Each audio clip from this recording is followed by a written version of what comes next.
Hello, hello, everybody, and welcome to this week's edition of the Creative Smartphone Photography Show.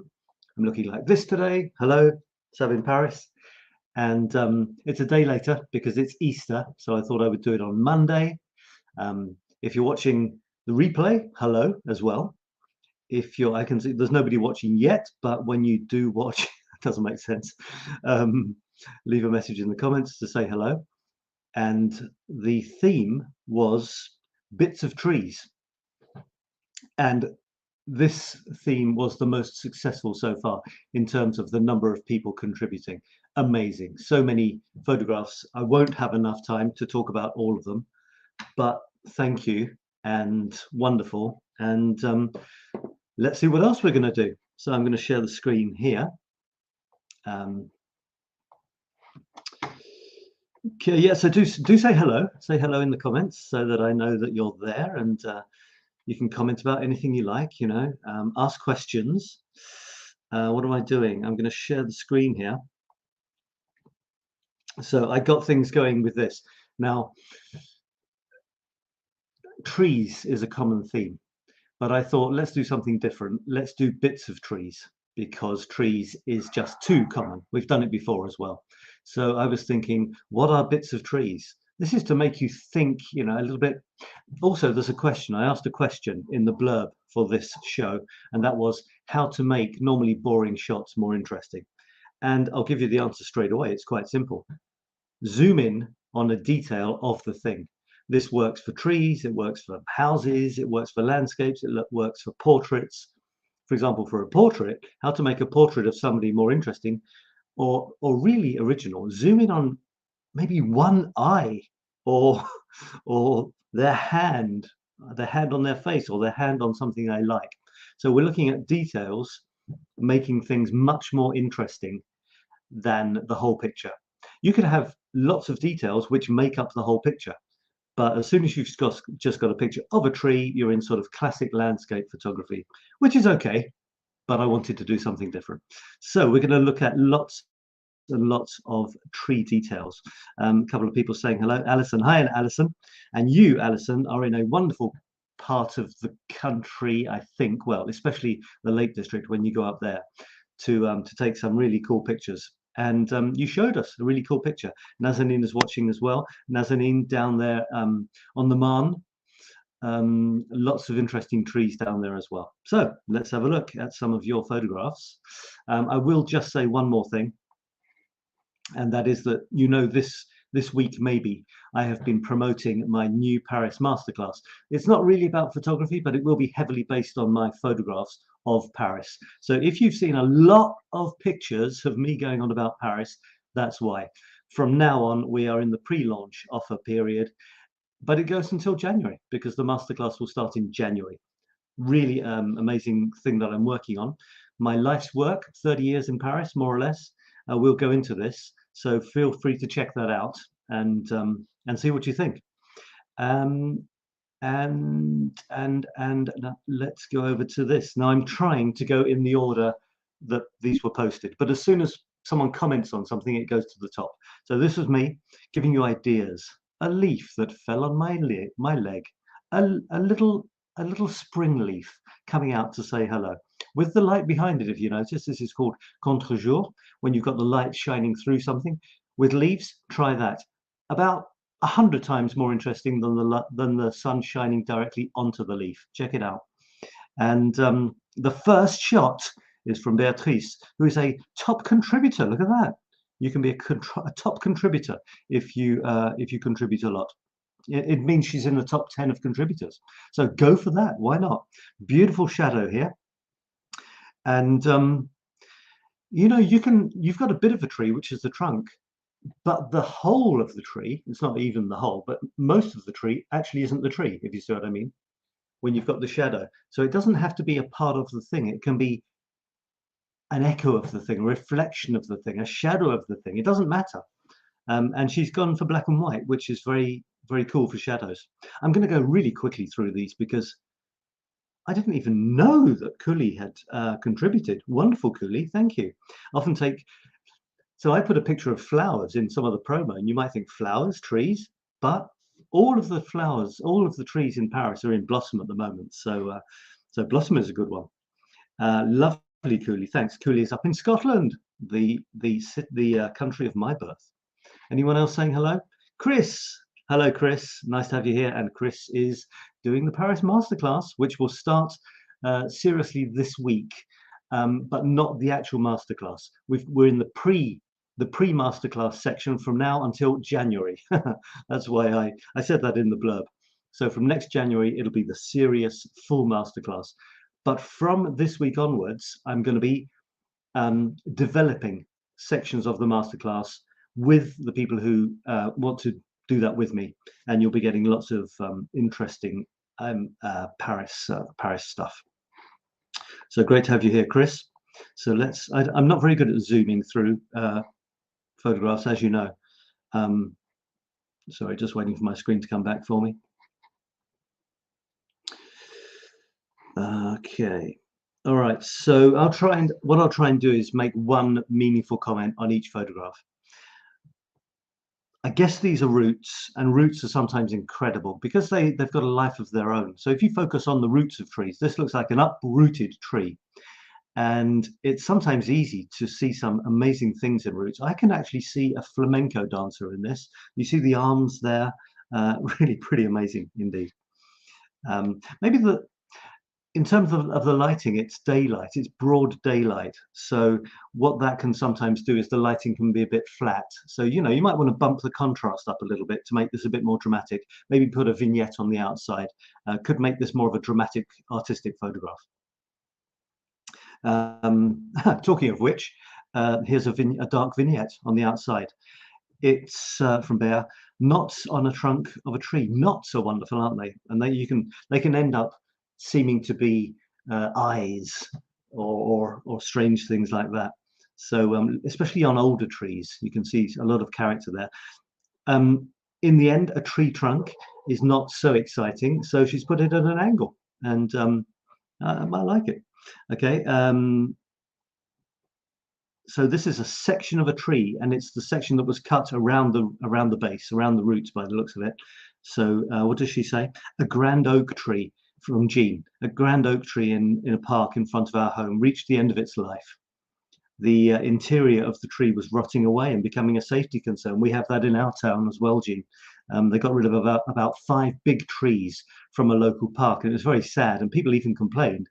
But when they got chopped down, you saw inside it was completely hollow, which actually made for a pretty amazing photograph shooting through the hollow, rotten trunk. I like the fact that you've got a whole tree on the truck there, which is nice, you know, and then it's leaning on another bit of it. Look at that, it's completely hollow, completely rotted through. Amazing. By the way, if you're watching the replay, thanks for watching. Say hello. Comments now. I'd like you to, for the theme, normally I ask you to vote on the theme for next week. I'm not doing that. I've chosen it already because we're a day into the first week. So it's 3 in 1. What did I call it? 3 of 1, 3 in 1, something like that. And my idea is you take 3 shots of the same thing. So, for example, a portrait. Yeah, it can be anything. A portrait. So 3 different pictures of the same person. You could have one straight on with them looking at you, one looking to the side, and maybe one from a distance where they're in a chair reading a book or something. If it were a tree, then it could be 3 different parts of a tree. It could be the bark, it could be a leaf, and it could be the root, for example. If it's a house, it could be a window, a door, and the chimney. If it's an animal, it could be the animal doing 3 different things. It could be looking straight on at someone with 3 completely different expressions. It could be 3 different treatments of the same subject. So I'm looking for 3 shots of the same thing, but try to make each shot either completely different of the same subject, or each shot showing a different aspect of the top of the thing. So this was inspired by my project, my ongoing project forever, which was part of my promo for the pre-launch to my Paris thing. And this was the fact that I take pictures of the Eiffel Tower regularly. So I went to Paris for an afternoon and took some shots of the Eiffel Tower, and that became, let's see if I can show you this. Let's see if I can find the final version of this. That became, I'm not sure if I've got, oh yeah, I can go to my my website. So that became this. So this was literally 1 hour of shooting, and my objective, as ever, is to take as many different shots as possible. I don't want one shot to look like another shot of the Eiffel Tower. And I invite you to find something that is important for you or interesting for you in your area and do the same thing. If possible, if it's really meaningful, you could have this as an ongoing project forever without an end. This is certainly what the Eiffel Tower is for me. And as you can see, I've got a close-up. Can you see the close-up is in the top right on a particularly paint peeling section of it. Let's see if I can blow these up. So that's getting as close. This is the one where I'm as close as I get. I could have even gone closer, you know, I could have just had about 3 rivets. But I look at the texture, it's just incredible. This is peeling paint. Although they've painted it recently, there are sections, if you're sneaky, and you can find this. Look at that incredible texture. And the furthest away one, I would say, let's say, is maybe this. It's also the most abstract one. This is the Eiffel Tower in the top right. This girl in green trousers happened to be there. This was just a joke shot. I didn't expect to do anything with it at all. You know, it was blurry. It was nonsensical, really. And yet this ended up being one of my favorite shots of all, just because you've got the hint of the Eiffel Tower. You know it's the Eiffel Tower if I tell you, if it's in a series of the Eiffel Tower. You've got this person who's rather enigmatic now. And because I've grunged it to hell, it's just, you can see these are people here, but they've turned into almost look like trees with two trunks, 2 legs. And I love it. It's just so grungy and atmospheric. And as it happened, there was another shot with this girl. I didn't realize until later. So, okay, this is stretching things a bit, but I see this girl in the bottom left and the bottom right as being a bit like the 2 legs of the Eiffel Tower in this shot, if you like. And the Eiffel Tower is here in a completely different way. It's being reflected in this huge glass window, which this is a building which is a temporary version of a bigger building, the Grand Palais, the big palace. And you can see the Eiffel Tower reflected. You can see it's reflected because it's kind of distorted in these panes of glass. And this girl happens to be there as well. So she's in the bottom right there, and it's in the bottom right of my composition. And here she's in the bottom left, and the photo's in the bottom left. So there's some sort of coherence there. I put these ones here in the top middle because you're looking up in the composition. So why not have something where you're looking up at the tower? Now you might think this is a bit strange because it seems like there's 2 towers, 2 Eiffel Towers, and there are. What's going on here? Well, she had a baby, and this is it on the right. This is a baby Eiffel Tower. It's actually someone, I'm not sure if it's an artist or something, it's 1/10 of the size, who constructed a 1/10 size Eiffel Tower. And somewhere in France, and they brought it to the Eiffel Tower for about a week, and now I think it's gone now. So this is a good example of, you never know what's going to happen. Just be out there, be looking for stuff. And you know, you're walking around and you think, well, I don't think I'll ever be able to take another original photograph of the Eiffel Tower. Suddenly there's 2 Eiffel Towers. There you go. You never know. Always be out there, always be looking for what's new. And in a lot of towns, there's new things happening. I've got a comment from Facebook user. Sorry, don't know who you are, but hi. Maybe you can just say who you are. The last one is my fave. Okay, so the last one, are you talking about this composition here? In which case it could be that one there. Here's quite a straightforward version of the 2 towers. You can see how well done it is. This is the one nearest us, is the copy. Really amazing. They did this weird thing where they put a recording of a baby underneath the mini one. So you were standing under the mini one, and you heard this baby crying, and then you heard a mother saying, "It's okay, it's going to be all right, my love." You know, kind of weird, but there you go. It's Kristen. Hello, Kristen. Kristen, if it's the Kristen I'm thinking of, is the star who won my competition for what my sentence was. And I had a sentence here, you see. It says, "This is the day Lady Eiffel smiles at last." And it's quite interesting, linguistically speaking, because when it got to eight words, it was, "This is the day Lady Eiffel smiles at." And everybody had a problem working out what it was, the last word, which was last, because everyone was thinking smiles at something. So they're thinking, what could she be smiling at? What could she be looking at?